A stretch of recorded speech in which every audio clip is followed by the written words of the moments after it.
Meus irmãos, gostaria de convidá-los a abrirem a palavra de Deus no Evangelho de Mateus, capítulo 4. Evangelho de Mateus, capítulo 4.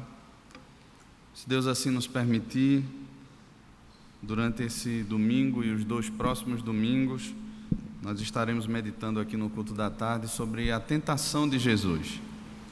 Esse momento na vida de Jesus, que é tão significativo e que marca diretamente também a nossa história, a nossa vida, a nossa caminhada como crentes aqui nesse mundo.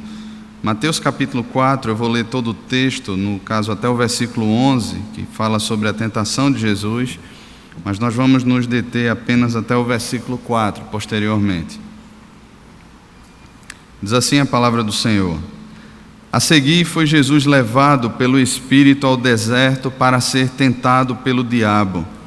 E depois de jejuar 40 dias e 40 noites, teve fome. Então o tentador, aproximando-se, lhe disse: Se és filho de Deus, manda que estas pedras se transformem em pães. Jesus, porém, respondeu: Está escrito, não só de pão viverá o homem, mas de toda a palavra que procede da boca de Deus. Então o diabo levou a cidade santa, colocou-o sobre o pináculo do templo e lhe disse: Se és filho de Deus, atira-te abaixo, porque está escrito: Aos seus anjos ordenará a teu respeito, para que te guardem, e eles te susterão nas suas asas, para não tropeçares em alguma pedra. Respondeu-lhe Jesus: Também está escrito: Não tentarás o Senhor teu Deus. Levou ainda o diabo a um monte muito alto, mostrou-lhe todos os reinos do mundo e a glória deles, e lhe disse: Tudo isto te darei, se prostrado me adorares. Então Jesus lhe ordenou: Retira-te, Satanás, porque está escrito: Ao Senhor teu Deus adorarás, e só a Ele darás culto. Com isto o deixou o diabo, e eis que vieram anjos e o serviram. Amém. Vamos orar, irmãos. Pai, temos aqui diante de nós a Tua palavra aberta, Senhor, e cremos no Teu Espírito Santo, Pai, que pode transformar, Senhor, essas letras que lemos em palavra do Senhor no nosso coração, Pai. Por isso pedimos aqui que o Senhor venha sobre nós, assim como o Senhor já tem nos falado, nos conduzido aqui, Pai, por Tua graça e misericórdia, continue a falar o nosso coração, Pai. Que no nome de Jesus o Senhor nos quebrante, que no nome de Jesus o Senhor mova o Teu Espírito e confronte, Pai, aquilo que em nós precisa ser confrontado, Pai. Que o Teu nome assim seja glorificado, Pai, na nossa vida, no nome de Jesus. Amém. Meus irmãos, esse para mim é um dos momentos cruciais na caminhada de Jesus. Claro que a gente sempre pensa no momento da crucificação como sendo o auge do ministério de Jesus. Entretanto, a tentação de Jesus, ela traz consigo alguns aspectos que precisam ser pensados, refletidos por nós e que têm um poder imenso de atrair o nosso coração a Cristo. E de repente você olha assim, mas a tentação não é algo em si, não é algo ruim em si, não é algo mal em si, mas nós vamos ver que foi extremamente necessário que Jesus passasse por tudo isso, por uma razão muito clara que o autor aos Hebreus vai descrever de forma muito eficaz, para se identificar conosco, para que pudesse ser um fiel sumo sacerdote e para que soubesse exatamente tudo aquilo que se passa também quando nós somos tentados. Eu penso que esse é um momento aqui na vida de Cristo, que Ele vem após um momento muito especial também. Se os irmãos olharem o final do capítulo 3, a partir do versículo 13, nós temos o batismo de Jesus. E no versículo 17, uma voz dos céus, ela brada dizendo: Este é o meu Filho amado, em quem me comprazo. É a afirmação que o próprio Pai faz sobre o seu Filho: Meu Filho amado, em quem tenho todo o meu prazer. E depois desse momento, Jesus ele é levado pelo próprio Espírito do Senhor ao deserto para ser tentado pelo diabo. Algumas coisas interessantes aqui que nós podemos perceber. Paulo, na sua primeira carta aos Coríntios, no capítulo 15, versículo 45, diz que Jesus ele foi o segundo Adão. O primeiro Adão foi aquele que nós conhecemos em Gênesis capítulo 1, capítulo 2, na queda ali capítulo 3 também. Nós percebemos ali a história daquele primeiro homem. E se o primeiro Adão, ele recebeu uma ordem de Deus para ser fiel a Deus, ele tinha tudo a seu favor para ser fiel a Deus. Ele estava num jardim onde ele poderia desfrutar de qualquer árvore daquele jardim, exceto de uma, onde ele poderia se alimentar, onde ele poderia, muito mais do que desfrutar da beleza do paraíso, do Éden, muito mais do que desfrutar de toda aquela paz, de todo aquele lugar bonito, ele desfrutava plenamente da presença do Senhor. Deus descia na viração do dia, se apresentava a Adão, tinha aquele momento ali de conversa com Adão. Adão não tinha qualquer pecado ou qualquer coisa no seu coração que o distanciasse de Deus, mas ele tinha ali tudo a seu favor para ser fiel. Ele estava num jardim, no paraíso, e ele podia comer livremente. Entretanto, o segundo Adão, como Paulo descreve em 1 Coríntios capítulo 15, que nós vemos aqui que é o Senhor Jesus, no momento da prova, no momento da tentação, ele não é levado para um jardim, ele não é colocado no paraíso, mas ele é colocado no deserto. Ele é levado para o deserto pelo Espírito, e durante 40 dias e 40 noites, ele esteve ali sem comer e beber nada. Ele esteve ali, como Marcos vai relatar no capítulo 1 do seu evangelho, entre feras. Não era um ambiente favorável, não era um momento onde Jesus poderia se deleitar com a beleza do lugar, com os sons, com os aromas, o perfume das flores, nada disso. Não haviam ali árvores que ele pudesse olhar e se deleitar com o fruto daquelas árvores. Ele estava no deserto. Ele estava num local que não era propício para qualquer homem estar, principalmente por 40 dias e 40 noites, num sol escaldante durante a manhã e provavelmente muito frio durante a noite. Durante 40 dias e 40 noites Jesus esteve ali. E se o primeiro Adão tinha tudo a seu favor para ser fiel, o segundo Adão, Jesus, ele não tinha nem conforto, nem comida, ele tinha um deserto. E aqui nós vemos 3 tentações que são lançadas diante de Jesus. 3 tentações que eu creio que são radicais e que revelam o coração. Nós percebemos aqui o diabo se aproximando de Jesus, e o motivo, ou é essa razão que o Espírito conduz até o deserto para ser tentado pelo diabo. Irmãos, se vocês me perguntam se Jesus, ou se havia em Jesus alguma possibilidade de queda, eu digo que não. Entretanto, nós vamos perceber na palavra de Deus que, mesmo não havendo essa perspectiva de queda, por Jesus ser Deus, Jesus precisava passar por aquele momento, e Jesus sofreu durante aquele tempo. Abra sua Bíblia em Hebreus capítulo 2, versículos 17 e o versículo 18. Hebreus capítulo 2, 17 e 18. O autor aos Hebreus nos diz o seguinte: por isso mesmo convinha que em todas as coisas se tornasse semelhante aos irmãos. Percebe aí a questão da identificação. Tanto no batismo de Jesus, João pergunta a Jesus por que ele estava se batizando, se ele deveria ser batizado por Jesus, e Jesus diz assim: faça isso para que se cumpra toda a justiça. Ou seja, essa questão da identificação do Redentor com aqueles que seriam redimidos. E aqui o autor aos Hebreus está dizendo: se tornasse semelhante aos irmãos, para ser misericordioso e fiel sumo sacerdote nas coisas referentes a Deus, e para fazer propiciação pelos pecados do povo. Pois naquilo que ele mesmo sofreu, tendo sido tentado, é poderoso para socorrer os que são tentados também.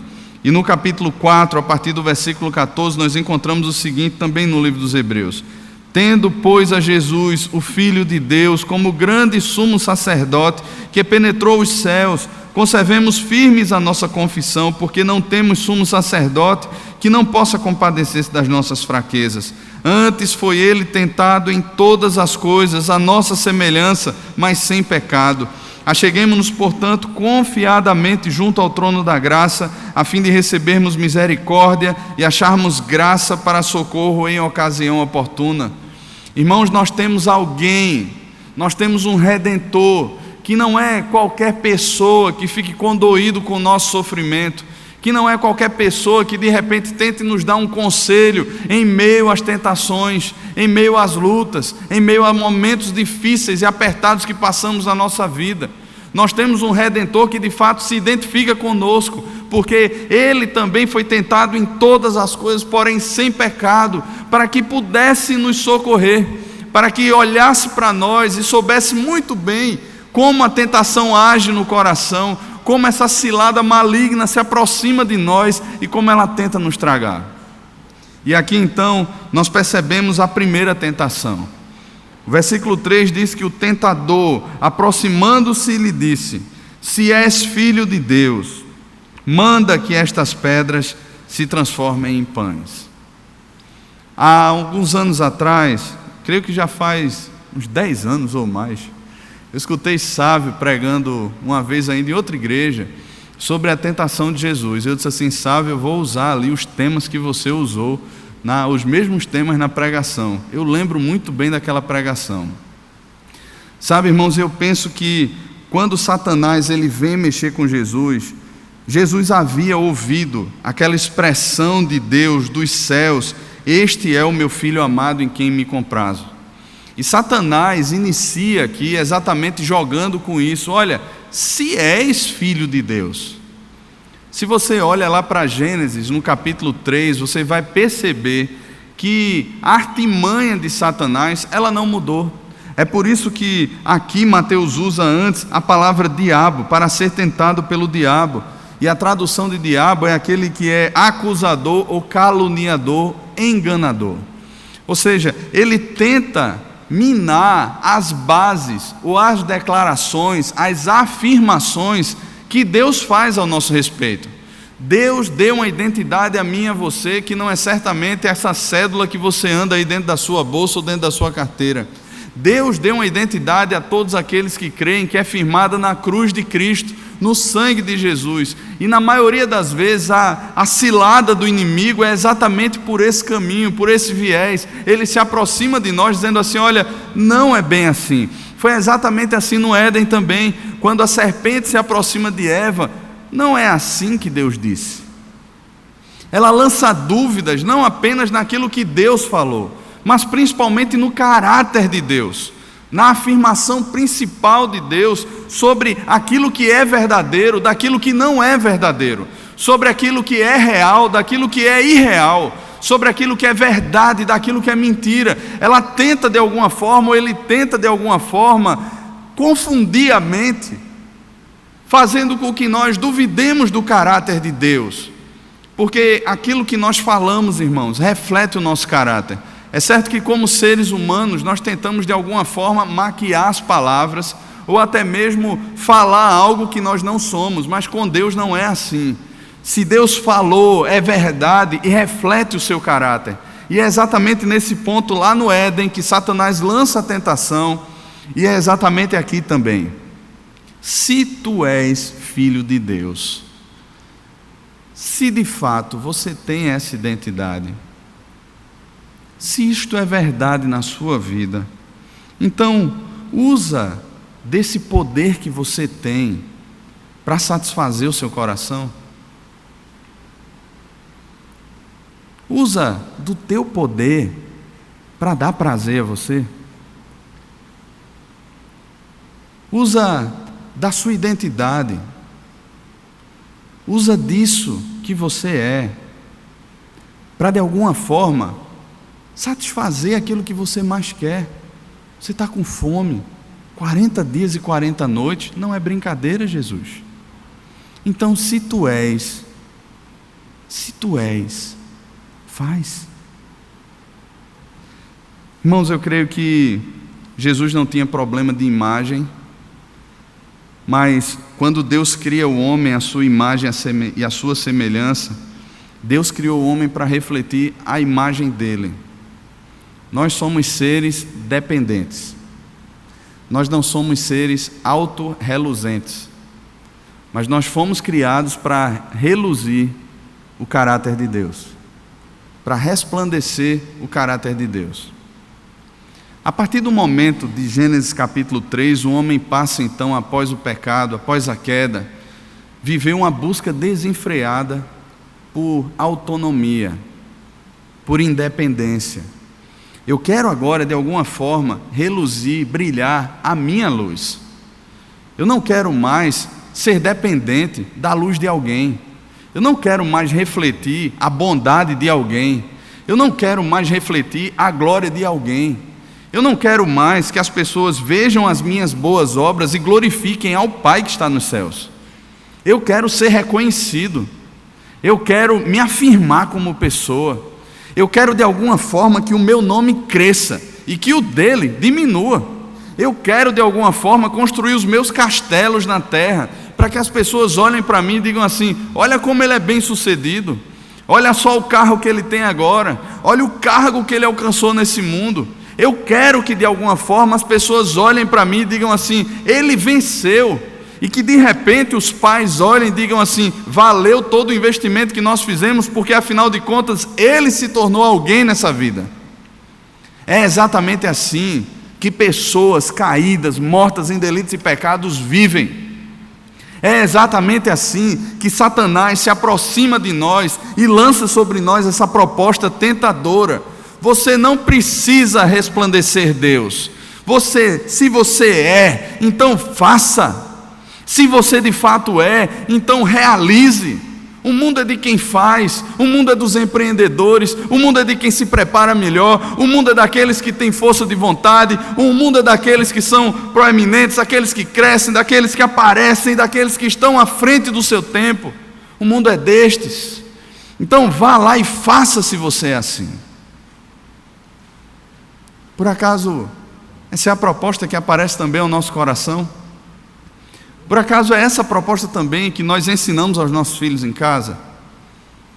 Sabe, irmãos, Jeremias no capítulo 9, versículos 23 e o versículo 24 nos diz o seguinte: assim diz o Senhor, não se glorie o sábio na sua sabedoria, nem o forte na sua força, nem o rico nas suas riquezas, mas o que se gloriar, glorie-se nisto: em mim conheceis e saber que eu sou o Senhor, e faço misericórdia, juízo e justiça na terra, porque dessas coisas me agrado, diz o Senhor. E no capítulo 10, Jeremias vai falar sobre idolatria. Ele vai trazer a lembrança ao povo de Israel da idolatria. Aqueles homens que elegiam ídolos, não eram os ídolos em si, mas era aquilo que de alguma forma eles poderiam garantir, lhes dar, lhes estabelecer. Olha, eu sacrifico a Baal porque Baal vai me dar alguma coisa, eu faço alguma coisa para Astarote porque ela vai me dar alguma coisa, eu vivo uma vida idólatra porque de alguma forma eu quero que eles satisfaçam o meu coração, que eles me projetem nesse mundo, que eu seja alguma coisa diante das pessoas, que eu desfrute de segurança e conforto nesse mundo. E aí muitas vezes a gente vive dentro dessa mesma perspectiva, irmãos. Abra lá sua Bíblia na primeira carta de Paulo a Timóteo.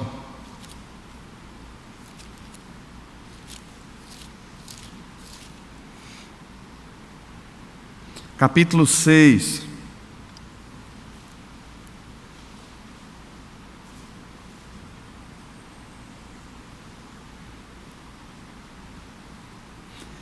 Capítulo 6, a partir do versículo 6. Veja o que é que o apóstolo Paulo fala sobre isso. De fato, grande fonte de lucro é a piedade com o quê? Com o contentamento. A palavra contentamento aqui, satisfação, pode ser também alegria. Porque nada temos trazido para o mundo, nem coisa alguma podemos levar dele. Tendo sustento e com o que nos vestir estejamos contentes. Ora, os que querem ficar ricos caem em tentação e cilada, e em muitas concupiscências insensatas e perniciosas, as quais afogam os homens na ruína e perdição, porque o amor do dinheiro é a raiz de todos os males, e alguns nessa cobiça se desviaram da fé e a si mesmos se atormentaram com muitas dores.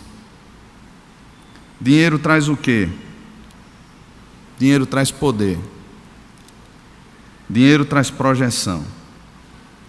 Eu lembro que há um tempo atrás eu conversava com um pai de família e este homem estava se queixando da situação na casa dele. Pastor, eu não tenho tempo para minha esposa, eu não tenho tempo para os meus filhos, eu viajo muito, a minha vida é um corre-corre. Olha, às vezes eu chego em casa, meus filhos já estão dormindo, eu saio de manhã cedo, eles ainda estão dormindo, eu não tenho mais quase relacionamento com os meus filhos, eles se queixam disso, a minha casa só é reclamação, só é contenda. Olha, eu não consigo me relacionar bem com minha mulher, porque quando a gente se aproxima é só queixa, ela reclama da minha falta de tempo em casa com a minha família. Olha, eu não sei mais o que é que eu faço. E aí eu olhei para aquele homem e disse assim: peça demissão do seu emprego. De repente você procura um emprego aí, onde você vai trabalhar menos, vai ganhar menos também, mas você vai ter outras compensações. Você vai ser aquilo que Deus chamou você para ser, pastor da sua família, vai pastorear o coração da sua esposa, dos seus filhos, vai poder instruí-los, vai estar mais próximo deles nesse momento tão crucial da vida deles. Naquele momento aquele homem olhou para mim e fez assim: tá louco? Que proposta é essa? Afinal de contas, o senhor não imagina as portas que esse meu emprego me abre. Além de poder ter aumentado o meu dízimo, a minha oferta, esse emprego me abre outras perspectivas. Eu tenho sentado com pessoas da alta sociedade dos locais onde eu trabalho, que também estão engajadas nas mesmas funções, e ali a gente tem jantares, e vai para locais, e faz viagens, que jamais eu faria se eu tivesse em outro emprego.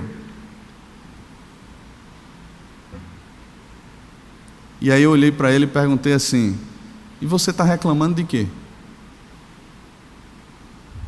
Está reclamando de quê? Você já fez a sua escolha. Já fez a sua escolha. É esse o sentimento, irmãos. É esse o desejo. Jesus falou aqui mesmo em Mateus, no Sermão do Monte. Se você olhar comigo aí o capítulo 6, a partir do versículo 19, você vai ver como essa dinâmica maldita toma conta do coração. Capítulo 6 de Mateus, a partir do versículo 19, o Senhor Jesus nos diz que não acumuleis para vós outros tesouros sobre a terra, onde a traça e a ferrugem corroem, e onde ladrões escavam e roubam. Mas ajuntai para vós outros tesouros no céu, onde traça nem ferrugem corrói, e onde ladrões não escavam nem roubam. Porque onde está o teu tesouro, aí estará também o teu coração. São os olhos a lâmpada do corpo. Se os teus olhos forem bons, todo o teu corpo será luminoso. Se porém os teus olhos forem maus, todo o teu corpo estará em trevas. Portanto, caso a luz que há em ti sejam trevas, que grandes trevas serão. Ninguém pode servir a dois senhores, porque ou há de aborrecer-se de um e amar ao outro, ou se devotará a um e desprezará o outro. Não podeis servir a Deus e às riquezas. A equação que Jesus está mostrando aqui é muito simples, irmãos. Existe um tesouro, e esse tesouro domina o meu coração, e o meu coração domina a minha existência, domina a minha vida. Aquilo que domina o coração passa a dominar também agora, ou passa a ser demonstrado de forma prática nas minhas atitudes, nas minhas escolhas, nos meus caminhos, naquilo que de alguma forma eu projeto, ou intento projetar diante das pessoas. Eu revelo exatamente aquilo que domina o meu coração. E Jesus está dizendo aqui: olha, você não pode servir a dois senhores. Esse caminho de projeção do coração do homem, esse caminho de se apoderar, esse caminho de ter de alguma forma algo que lhe projete, algo que faça com que as pessoas olhem para ele e o louvem. Jesus está dizendo: você não pode servir a dois senhores. E eu penso que alguém que entendeu isso de forma muito bem foi o apóstolo Paulo. Se você abrir a sua Bíblia na carta aos Filipenses, no capítulo 3, você vai ver a declaração de Paulo sobre isso. Veja só, Filipenses capítulo 3, a partir do versículo 3, queria que você olhasse isso. O apóstolo Paulo vai dizer o seguinte, eu vou ler a partir do versículo 2: acautelai-vos dos cães, acautelai-vos dos maus obreiros, acautelai-vos da falsa circuncisão, porque nós é que somos a circuncisão, nós que adoramos a Deus no Espírito e nos gloriamos em Cristo e não confiamos na carne. Veja qual é a perspectiva que toma o coração de Paulo. Não é uma glória ou um brilho humano, não é o brilho do seu coração, dos seus sonhos, dos seus ideais, não é simplesmente os seus títulos, aquilo que está lá estampado na sua parede, não é o quanto ele tem, o quanto ele pode, mas ele está dizendo que a sua glória é em Cristo. A glória daqueles que foram alcançados pelo poder da cruz não é outra senão o Senhor Jesus. Nós não nos gloriamos na carne, nos gloriamos em Cristo. E aí a partir do versículo 4 ele começa a dizer: bem que eu poderia confiar também na carne.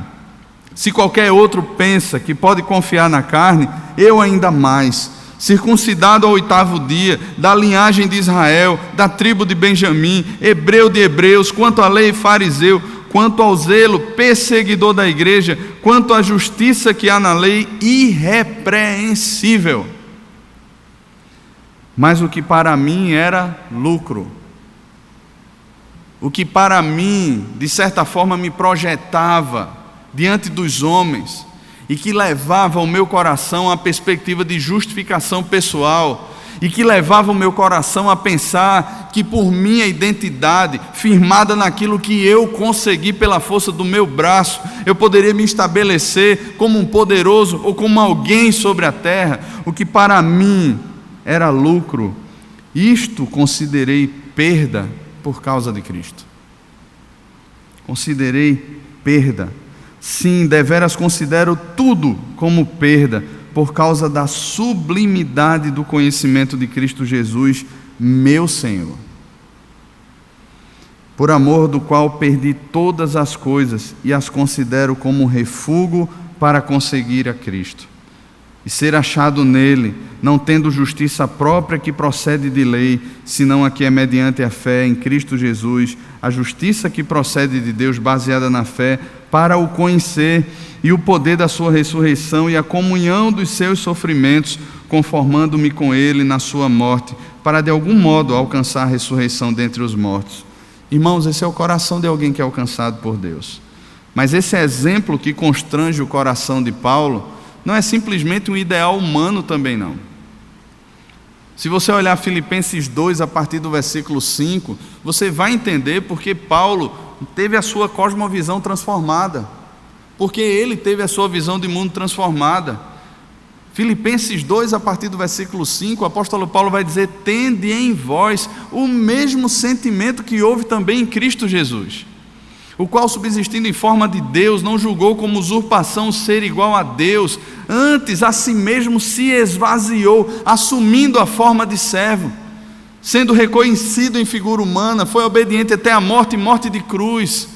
Sabe, irmãos, é esse o exemplo que constrange o coração do apóstolo Paulo, o exemplo de alguém que de fato, sendo Deus, tendo todo o poder, sendo Ele o Criador de todas as coisas, aquele que formou todas as coisas pelo seu poder, se esvaziou. E eu acho muito massa isso em Jesus. Quando nós encontramos ali Pôncio Pilatos diante de Jesus, naquele momento lá, Pôncio Pilatos olha para Jesus e diz assim: você não sabe que eu tenho autoridade para mandar prender e soltar? Eu mando em você, Jesus, eu tenho autoridade sobre você. Eu fico imaginando, irmãos, sabe, o Criador de todas as coisas, tudo foi feito por meio dele, e sem ele nada do que foi feito se fez. Aquele que criou todas as coisas diante de uma criatura, diante de um vermezinho, olhando para ele e dizendo assim: eu tenho autoridade para mandar soltar ou prender você. E Jesus olha para Pôncio Pilatos e Jesus não diz assim: ah, Pôncio Pilatos, eu agora vou mostrar a você quem é Deus. Fulmina, morreu. Jesus não faz isso. Jesus diz assim: nenhuma autoridade teria sobre mim. O que é que Jesus está dizendo, irmãos? Certo, você tem autoridade sobre mim. Eu sou sujeito à sua autoridade. O Criador de todas as coisas se colocando nessa posição. Ele não está usurpando, de alguma forma tentando roubar ali a glória de Deus, interferir no plano de Deus, ou se mostrar ali de forma orgulhosa, arrogante, dizendo assim: eu sou Pilatos, eu sou o seu Criador e você vai morrer agora, Pilatos. Você está pensando que é o quê? Você acha que é quem? Você sabe de quem eu sou filho? Você sabe quem é minha família? Você sabe a minha história? Eu tenho um pedigree de crente, Pilatos. Você está pensando o quê, Pilatos? Jesus não faz isso. Nenhuma autoridade teria sobre mim, se do alto não fosse dada a você.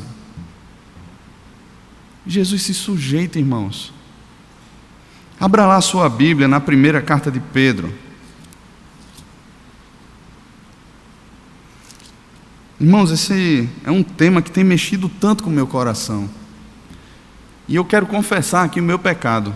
Nisso que Pedro vai falar aqui, na primeira carta, capítulo 2, a partir do versículo 11, eu já errei várias vezes. Eu já errei várias vezes. Eu já brinquei com isso.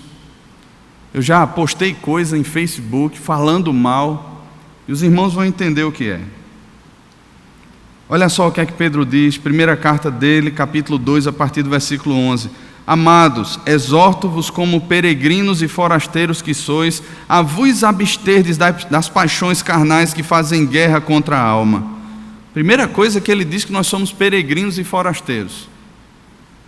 Pensa lá naqueles imigrantes lá, nos refugiados, desterrados, língua diferente, país diferente, situação diferente, cultura diferente, o pessoal chegando lá. Aí você diz: não, mas eu sou recifense, eu sou pernambucano, eu estou dentro da minha cultura, dentro da minha casa, na minha língua aqui. Entretanto, o que ele está afirmando aqui é que nós temos uma pátria que não é essa pátria aqui, irmãos. Que nós somos peregrinos e forasteiros. Jesus, lá na oração sacerdotal, João 17, vai dizer que nós estamos no mundo, mas nós não somos do mundo. Abstenham-se das paixões carnais, mantendo exemplar o vosso procedimento no meio dos gentios, para que naquilo que falam contra vós outros, como de malfeitores, observando-vos em vossas boas obras, glorifiquem a Deus no dia da visitação. Sujeitai-vos a toda instituição humana por causa de quem? Por causa do Senhor. Quer seja ao rei como soberano, quer as autoridades como enviadas por ele para castigo dos malfeitores, para louvor dos que praticam bem, porque assim é a vontade de Deus, que pela prática do bem façais emudecer a ignorância dos insensatos, como livres que sois, não usando todavia da liberdade por pretexto da malícia, mas vivendo como servos de Deus. Tratai todos com honra, amai os irmãos, temei a Deus, honrai o rei. Quantas brincadeiras nós não já tiramos com a presidente? Quantas chacotas nós já não fizemos? Isso é honrar, irmãos. Se nós olharmos a história, vamos perceber que o Império Romano foi o império que mais massacrou crentes, de formas cruéis, em um período de tempo. Crentes naquela época, quando se declaravam cristãos, eram considerados agora como candeeiros nas ruas da cidade de Roma. Crentes naquela época, quando se consideravam cristãos, quando se apresentavam como cristãos, eram lançados nas arenas para serem devorados por feras. Eram perseguidos e mortos. Eram desterrados. Quando a pena era mais simples, simplesmente os comerciantes, as pessoas não atendiam, não recebiam, eram demitidos.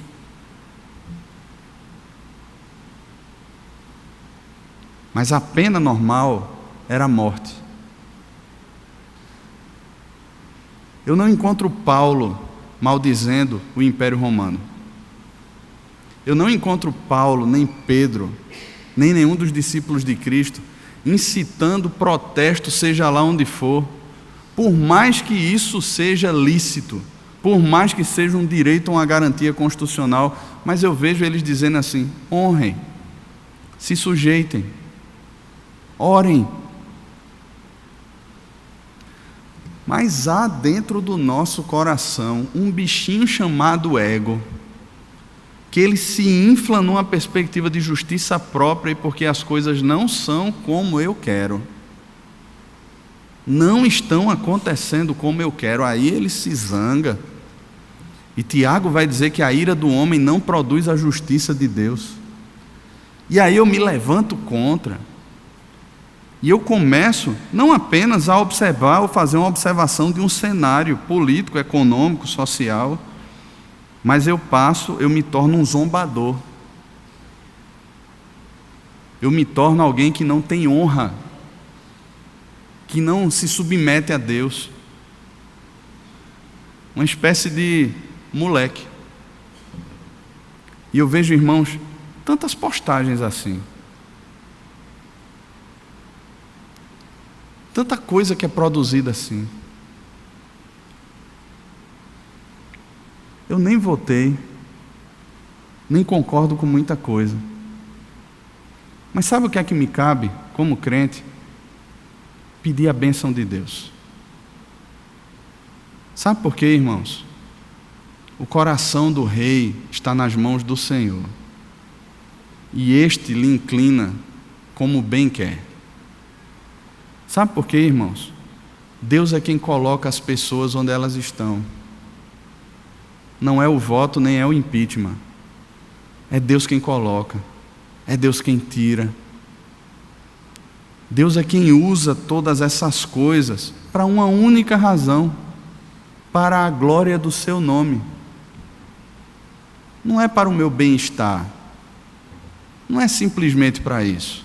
Até porque Paulo foi decapitado por um império romano. Até porque o próprio Jesus foi crucificado como pena de morte dentro de um império romano, como sentença ali. Até porque a igreja foi perseguida e perdeu casa, perdeu pessoas diante de um império romano. E Pedro olha aqui para uma igreja que está foragida, para judeus que estavam dispersos, e está dizendo assim: honre o rei. Sabe por que isso é uma contradição para nós? Porque hoje quem prevalece é a nossa justiça, é o nosso senso de justiça e retidão.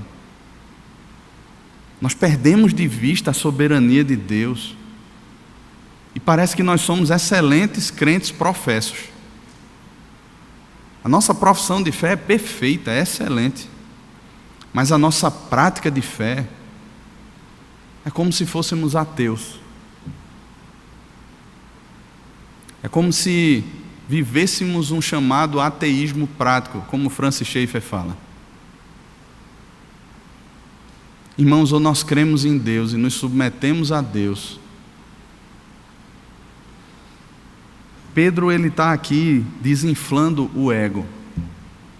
Depois ele vai falar sobre patrões e servos, e que os servos devem se submeter mesmo diante de patrões maus, que oprimem, que pisam. Se submeta.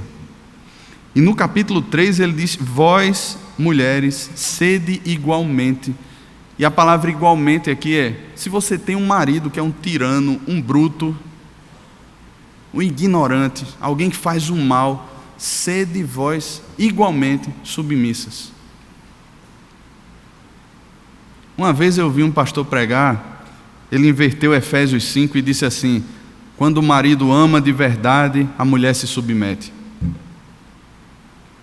Não é isso que a Bíblia diz, irmãos. Ainda que o seu marido não ame você, a sua identidade em Cristo lhe chama para se submeter. Ainda que a sua mulher não seja submissa, a minha identidade e a sua identidade em Cristo, enquanto maridos, nos chama a ir para a cruz, a amar. Jesus nos deixou exemplo. Ele poderia naquele momento ali, diante do diabo, e dizer assim: eu sou mesmo, transforma a pedra em pães. Ele poderia naquele momento fazer isso. Ele poderia olhar para aquelas pedras, que eu lembro até uma vez Sávio pregando, disse que elas têm a aparência mesmo de pão. Ele poderia olhar para aquilo ali como uma miragem no deserto e dizer assim: agora eu quero, se torna realidade. Você acha que ela se tornaria assim ou não? Mas sabe o que é que Jesus responde ao diabo naquele momento? Não só de pão viverá o homem, mas de toda palavra que procede da boca de Deus. Abra lá sua Bíblia em Deuteronômio 8, versículo 3.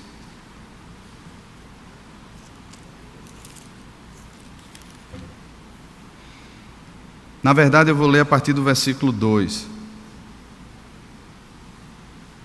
Deuteronômio capítulo 8, a partir do versículo 2.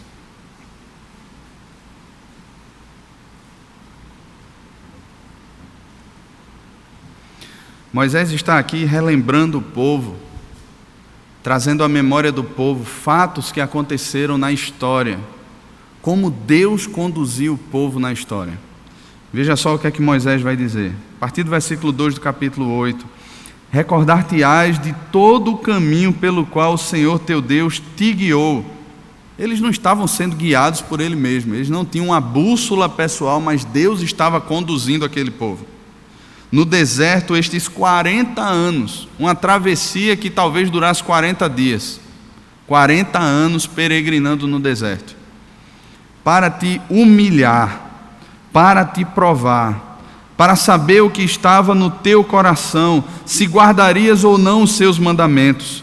Ele te humilhou e te deixou ter fome, e te sustentou com o maná, que tu não conhecias, nem teus pais o conheciam, para te dar a entender que não só de pão viverá o homem, mas de tudo o que procede da boca do Senhor viverá o homem. Nunca envelheceu as tuas vestes sobre ti, nem te inchou o pé nestes 40 anos. Sabe, pois, no teu coração que como um homem disciplina seu filho, assim disciplina o Senhor, seu Deus.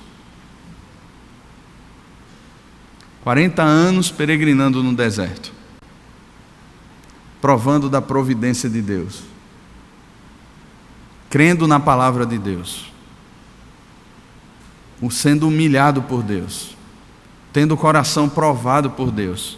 É exatamente esse texto que Jesus usa para responder a Satanás. Não só de pão viverá o homem, mas de toda a palavra que procede da boca de Deus. Para citar esse texto, eu penso que Jesus estava lembrando desse tempo aqui no deserto. Jesus estava lembrando aqui da jornada do povo no deserto. Estava lembrando da fala de Moisés aqui, inspirado pelo Espírito. Estava lembrando que toda provisão vem de Deus, e que a missão dele aqui na terra era fazer Deus conhecido aos homens. Assim ele estaria glorificando a Deus. Da mesma forma, irmãos, nós que conhecemos a Cristo, se de fato conhecemos, a nossa missão aqui não é estabelecer o nosso nome sobre a terra. O propósito da minha vida aqui não é estabelecer os meus valores sobre a terra, não é estabelecer a minha vontade sobre a terra. O apóstolo Paulo, em Atos 20 e 24, quando ele está se despedindo ali dos presbíteros de Éfeso, aqueles homens que amavam Paulo, a igreja que Paulo mais se demorou, 3 anos Paulo passou em Éfeso, discipulando aquela liderança, treinando aquela igreja, de casa em casa, expondo a palavra, visitando, compartilhando da fé. Aqueles homens estão constrangidos, porque Paulo está dizendo assim: olha, eu vou para Jerusalém, e o que o Espírito está dizendo é que lá me aguardam cadeias, tribulações. E aí ele lança para aqueles homens o propósito da sua vida. Alguém que conheceu a Cristo, que andava com Cristo. Porém, em nada considero a vida preciosa para mim mesmo, contanto que complete a minha carreira, o ministério que recebi do Senhor Jesus, para anunciar o Evangelho da graça de Deus. Ao final da sua vida, segunda carta a Timóteo, o apóstolo Paulo chega para o seu filho na fé, escrevendo aquela carta, chama-o, anima-o a permanecer na graça, no poder de Deus, Lembra a Ele o seu testemunho, a sua fé, o seu propósito, a sua caminhada. Chama-o a permanecer na palavra, fiel a Deus, e diz assim: quanto a mim, já estou sendo entregue por libação. O tempo da minha partida é chegado. Combati o bom combate. Aquela carreira que ele falou lá no comecinho, completei a carreira, guardei a fé. Já agora, a coroa da justiça me está guardada, a qual o Senhor, reto juiz, dará naquele dia não somente a mim, mas a todos quantos amam a sua vinda. Uma vez eu vi uma frase de um missionário, acho que pastor Ronaldo Lidório citando, ele disse: viva de tal maneira, quando chegar o dia da sua morte, você não tenha nada mais a fazer a não ser morrer. Completei a carreira, guardei a fé. Irmãos, nós não somos chamados a resplandecer a nossa imagem. Nós não temos que provar nada nem ao diabo, nem a ninguém. A nossa identidade foi conquistada na cruz de Cristo. Nós somos peregrinos e forasteiros aqui nesse mundo. Como a gente canta aquele hino tão bonito que diz: lá está o meu tesouro, lá onde não há choro, onde todos cantaremos juntos hinos de louvor ao Senhor. Foi na cruz, irmãos, que Ele conquistou a nossa identidade. Nós não podemos ter dúvida daquilo que Deus nos deu. Jesus estava firmado aqui na afirmação do Pai: este é o meu Filho amado. E quando Satanás se aproxima para lançar dúvidas sobre a sua identidade, ele tem a plena convicção que aquele mesmo Deus que sustentou o povo no deserto era o mesmo Deus que o fazia agora permanecer por meio da sua palavra. Não só de pão viverá o homem, mas de toda palavra que procede da boca de Deus. Vamos orar, irmãos. Feche seus olhos, curve a sua cabeça. Como nós falamos no início, Ele se identifica com você. Ele passou por essa tentação tão radical, Ele sofreu quando foi tentado, para que hoje, em meio às nossas tentações, às nossas lutas, o direito de se estabelecer, de lutar por uma justiça pessoal, de muitas vezes duvidar da soberania de Deus, de querer levantar a voz, a gente pudesse calar o coração diante do Senhor e dizer assim: Senhor, eu confio em Ti. Senhor, eu dependo do Senhor. Senhor, eu tenho uma identidade que foi conquistada na cruz. E eu ando nesse mundo agora como filho de Deus. Não mais eu vivo, mas Cristo vive em mim. Não a nós, mas ao Teu nome seja dada a glória. Importa que Ele cresça, que eu diminua. Vamos orar, irmãos. Pai, o Senhor conhece a estrutura do nosso coração, Pai. O Senhor conhece a nossa vida, Senhor. O Senhor que nos formou, o Senhor que nos sonda. Senhor, se há no nosso coração caminhos de autopromoção,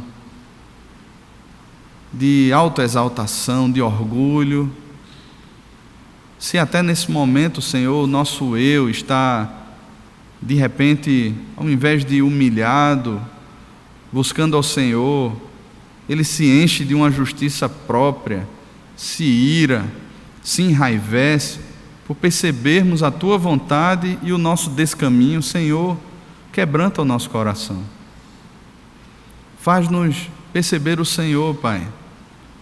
Faz-nos perceber a Tua palavra e nos leva, Senhor, a essa submissão ao Senhor, Pai, porque é a Tua proposta para nós.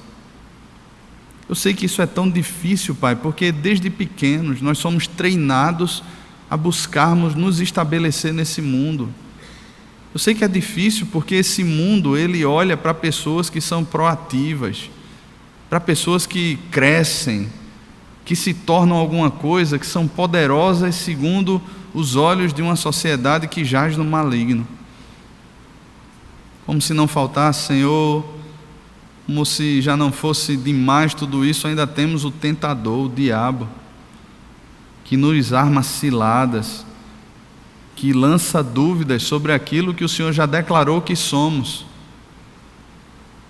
Pai, nos ensina a confiar no Senhor, Pai, na obra da cruz.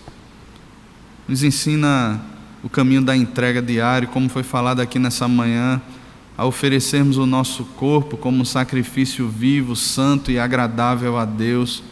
Esse é o nosso culto verdadeiro, o nosso culto racional, Pai. Abençoa-nos assim, Pai, no nome de Jesus. Amém. Amém. Deus abençoe.